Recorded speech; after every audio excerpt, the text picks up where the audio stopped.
नमस्कार। राज की बात में आपका स्वागत है। जुडिशियल इकोसिस्टम जिस तरीके से पूरे हिंदुस्तान में काम कर रहा है, अब उसके खिलाफ आवाज उठने लगी है। हाई कोर्ट के एक जज ने पूरे सिस्टम को हिलाकर रख दिया है। इलाहाबाद हाई कोर्ट से लेकर सुप्रीम कोर्ट तक यही चर्चा हो रही है कि आखिरकार हमारे खिलाफ ये आवाज कैसे उठने लगी। हम लोग तो एंटी हिंदू माइंडसेट के लोग हैं। ये कौन सा जज सामने आ गया, और वो भी एक ओबीसी जज जिसने पूरे सिस्टम को हिलाकर रख दिया।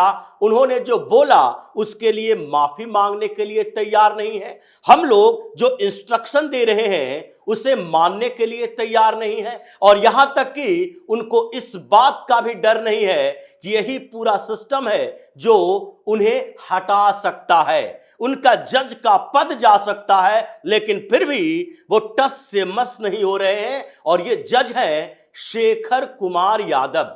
ये वही जज हैं जिनके खिलाफ इलाहाबाद हाई कोर्ट में पिटीशन दायर है, सुप्रीम कोर्ट में पिटीशन दायर है। सुप्रीम कोर्ट के जज यानी कि अभी जो 33 जज सुप्रीम कोर्ट के अंदर हैं, वो सब के सब ये सोचने पर मजबूर हो रहे हैं कि आखिरकार कैसे इस जज को झुकाया जाए। इन्होंने जो बातें बोली है उसको कैसे कानून के दायरे में लपेट लपेट कर ये बताया जाए कि नहीं, आपने गलत किया है, आपने संविधान का पालन नहीं किया, आपने शपथ का पालन नहीं किया। लेकिन वो टस से मस नहीं हो रहे हैं। उन्होंने सुप्रीम कोर्ट के कॉलेजियम में बैठे जजों को सीधे तौर पर कह दिया, माफी नहीं मांगूंगा, आप जो करना है वो कर सकते हो, क्योंकि हमने कुछ गलत नहीं बोला है। ये शेखर कुमार यादव वही इलाहाबाद हाई कोर्ट के जज हैं जिन्होंने पिछले दिनों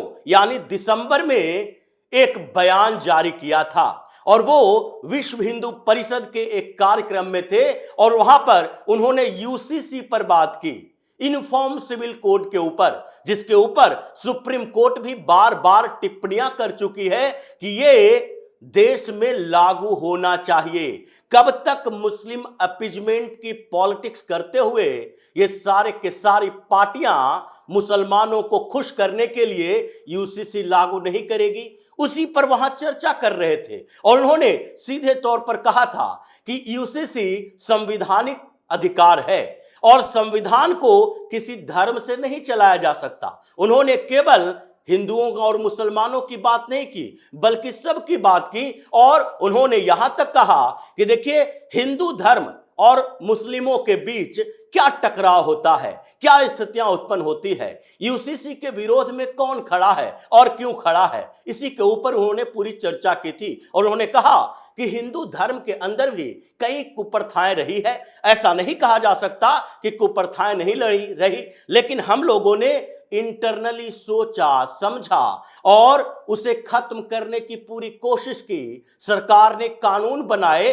चाहे उस समय ब्रिटिश शासन ही क्यों न था, लेकिन फिर भी हम लोगों ने कानून के दायरे में रहकर अपने धर्म के अंदर की कुप्रथाओं को खत्म किया। चाहे सती प्रथा हो या बाल विवाह हो, सबके लिए कानून बनाए गए कि नहीं, सती प्रथा खत्म किया जाएगा, जौहर नहीं चलेगा, या फिर बाल विवाह नहीं होगा। ये सारे कानून हिंदू धर्म के उन लोगों ने सपोर्ट करके बनवाया। लेकिन फिर भी आज जब यूसीसी की बात आती है तो हिंदुओं की बात नहीं सुनी जा रही, केवल मुसलमानों की बात सुनी जा रही है। हिंदुस्तान हिंदू बहुसंख्यक देश है, और कोई भी व्यवस्था, संविधान बहुसंख्यकों के आधार पर चलना चाहिए, उनकी परंपराओं के आधार पर चलना चाहिए। अगर हिंदुस्तान में हिंदू हैं बहुसंख्यक में, तो यह धारणा तो होनी चाहिए कि अगर हिंदुओं में एक पत्नी की प्रथा है तो आप 4-4 बीवियां नहीं रख सकते, क्योंकि उससे समाज में अव्यवस्था पैदा होता है। और ये मौलाना लोग इस बात को समझते नहीं है कि वो हिंदुस्तान में है, फिर भी शरिया कानून लागू करने की कोशिश में रहते हैं। उनके पास ये अधिकार नहीं है कि हिंदुओं को चिढ़ा सके और अपनी खुशी के लिए शरिया कानून के तहत हिंदुस्तान को चला सके। उन्होंने मुसलमानों को केवल आईना दिखाया था कि तुम्हें तो खुद से इसमें सुधार करने के लिए बात करनी चाहिए। यूसीसी से क्यों मुसलमानों की समस्या बढ़ी हुई है? क्यों यूसीसी का विरोध केवल मुस्लिम समुदाय कर रहा है? क्यों नहीं हिंदुओं के अंदर से इस बात के लिए विरोध हो रहा है कि हिंदू कोड भी लाया, हिंदुओं के अंदर जो परंपराएं हैं उन परंपराओं को भी संविधान के दायरे में सुधार दिया जाता है, लेकिन फिर भी मुसलमान इसमें टकराव की स्थिति में है। अब इस बात से इतनी चिढ़ हो गई कि एक जज, जो कि एक परंपरागत तौर पर माना जाता है कि कोई भी हाई कोर्ट के जज हो या सुप्रीम कोर्ट के जज हो, 29 हाई कोर्ट के जजों के लिए भी यह मैंडेटरी है कि आप उसी इकोसिस्टम का हिस्सा रहें जो इकोसिस्टम इन लोगों ने बनाया है। यानी अगर कहीं भी कोई एक पक्ष मुसलमान हो तो आपके दिमाग में चलना चाहिए कि आप मुसलमानों के हक में फैसला देंगे, उसके खिलाफ फैसला नहीं देंगे। चाहे वर्शिप एक्ट पर सुनवाई चल रही हो तो भी आप ये कहने को मजबूर रहेंगे कि नहीं नहीं,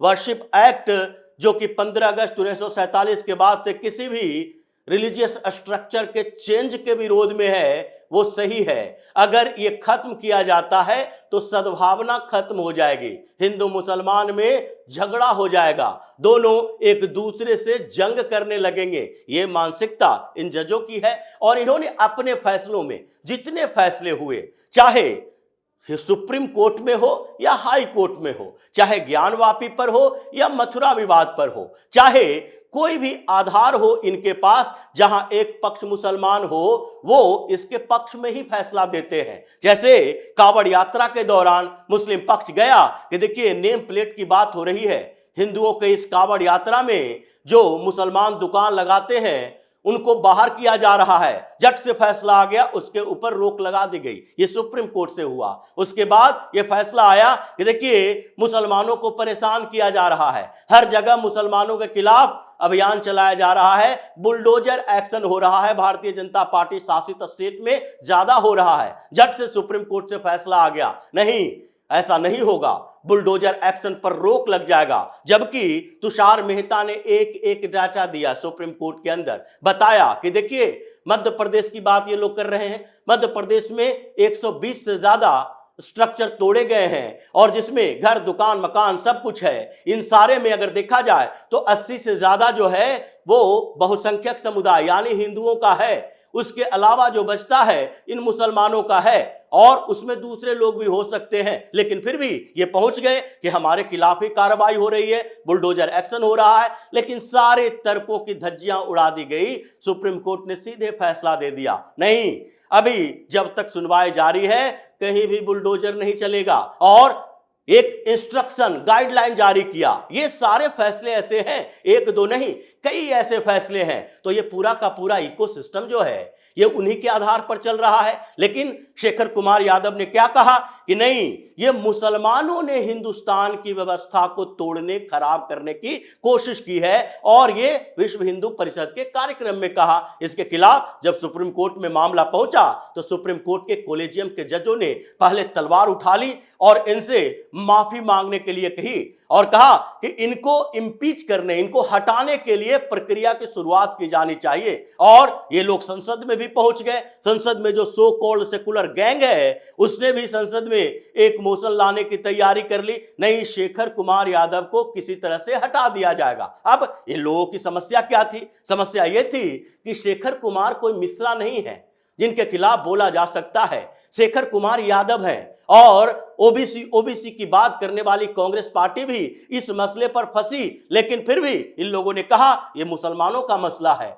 हम ये ओबीसी नहीं देखेंगे बल्कि मुसलमानों का समर्थन तो करना ही है। इसलिए संसद से लेकर सुप्रीम कोर्ट तक और सुप्रीम कोर्ट से फिर इलाहाबाद हाई कोर्ट तक यह मामला चलता रहा और उन्होंने सीधे तौर पर पूरे के पूरे जुडिशियल सिस्टम की औकात बता दी, इन इकोसिस्टम को तोड़ मरोड़ कर इसकी धज्जियां उड़ा दी और फिर जो मामला सामने आया है उसमें इलाहाबाद हाई कोर्ट के चीफ जस्टिस ने इंक्वायरी के बाद जब सुप्रीम कोर्ट से उनके पास आई तो उन्होंने इंक्वायरी करना शुरू कर दिया और शेखर यादव को नोटिस दिया। शेखर यादव गए और उन्होंने कहा कि हमने कोई भी ऐसी बात नहीं कही जो संविधान के विरुद्ध है, जो कानून के विरुद्ध है, इसलिए हम माफी नहीं मांगेंगे। आप लोगों की औकात है तो आप हमें निकालिए, बाहर कर दीजिए। सुप्रीम कोर्ट में फिर कॉलेजियम के पास यह मसला पहुंचा। कॉलेजियम कंफ्यूज कि अब करें तो क्या करें, क्योंकि डायरेक्ट इनको हटाने की प्रक्रिया शुरू करते हैं तो देश भर में भी हंगामा होगा और हंगामा चल रहा है। जिस तरह उनके खिलाफ ये प्रो मुस्लिम सारे एनजीओ सो कॉल्ड इंटेलेक्चुअल सामने आए हैं, अब हिंदुओं ने भी उनका समर्थन करना शुरू कर दिया है। इसलिए सुप्रीम कोर्ट हो या हाई कोर्ट, ये सारे जज 600 से ज्यादा जज इस परेशानी में हैं कि अब तो एक कट्टर हिंदू हाई कोर्ट के जज ने कॉलेजियम की धज्जियां उड़ा दी है। ये सुप्रीम कोर्ट में बैठे हुए 33 जज अभी इस बात के लिए कंफ्यूज है कि आगे कार्रवाई कैसे की जा सकती है और इसके कारण पूरे कॉलेजियम सिस्टम पर सवाल उठ रहा है कि क्या किसी हिंदुओं की बात करने वाले किसी जज के साथ ऐसा किया जा सकता है? क्या कोई मुसलमानों के खिलाफ जज टिप्पणी ही नहीं कर सकता है? एक और कर्नाटक से मामला आया था, सुप्रीम कोर्ट ने उनसे माफी मंगवा ली। वहां के जज ने बोल दिया था मुसलमानों के खिलाफ। एक आंध्र प्रदेश से मामला आया हैदराबाद के समय कि यहां ट्रैफिक जैसे जाम होता है, यह कहा जा सकता है कि यह मिनी पाकिस्तान बन गया है, आप लोग कार्रवाई क्यों नहीं करते? उनके खिलाफ भी यह पाकिस्तान शब्द को लेकर हंगामा चल गया, उन्हें भी माफी मांगनी पड़ी। तो ये पूरा का पूरा जो judicial ecosystem anti Hindu mindset का बना हुआ है, अब उसकी धज्जियां उड़नी शुरू हो गई है और आगे एक्शन इस कॉलेजियम के जजों के ऊपर होने वाला है, क्योंकि अब तो एनजेएसी आकर रहेगा। तो इसी तरह की खबरों के साथ फिर से हाजिर होंगे, तब तक के लिए बने रहिए हमारे साथ और देते रहिए हमें सहयोग, ताकि इसी तरह की खबर हम आपको ही लाते रहे। धन्यवाद।